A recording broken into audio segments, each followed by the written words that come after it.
Freemason merupakan organisasi rahasia internasional yang paling besar dan paling berpengaruh di seluruh dunia.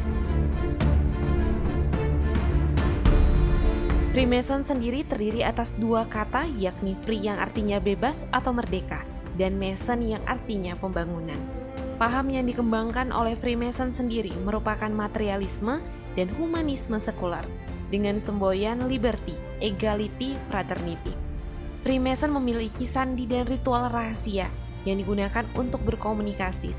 Salah satunya cara mereka dalam berjabat tangan yang khas. Simbol yang paling terkenal yakni the square and compasses atau bujur sangkar dengan kompas beserta huruf yang terletak di pusatnya.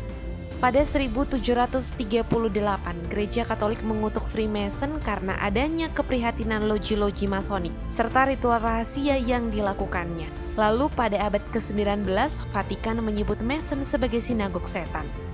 Gereja Katolik juga menganggap bahwa asas-asas mereka tidak dapat diselaraskan dengan ajaran gereja, sehingga keanggotaan di dalamnya tetap dilarang. Sementara umat beriman yang mendaftar di perkumpulan ini berada dalam keadaan berdosa besar dan mungkin tidak menerima komuni kudus. Freemason di Indonesia diawali dengan berdirinya Loji Freemason, Lodge La Choice, pada tahun 1764. Loji ini didirikan oleh pegawai VOC yang bernama Jacobus Cornelis Matthew Radermaker, yang digunakan sebagai rumah pertemuan kaum Freemason. Gedung ini sekarang dijadikan sebagai Gedung Museum Nasional Jakarta. Namun, terdapat perbedaan pandangan mengenai kapan organisasi ini didirikan di Indonesia. Seorang sejarawan masonik, Van der Ver, berpendapat bahwa Freemason didirikan tahun 1762, sementara literatur masonik menyebutkan tahun 1764. Setelah pendirian loji pertama pada November 1767, dibangun loji baru yang diberi nama La Vie del Sensirai. Pada tahun yang sama, Freemason mulai menduduki Pulau Jawa. Kemudian terus menyebar yang ditandai dengan dibangunnya loji-loji Freemason di luar Pulau Jawa dan seiring dengan meluasnya penyebaran keanggotaannya.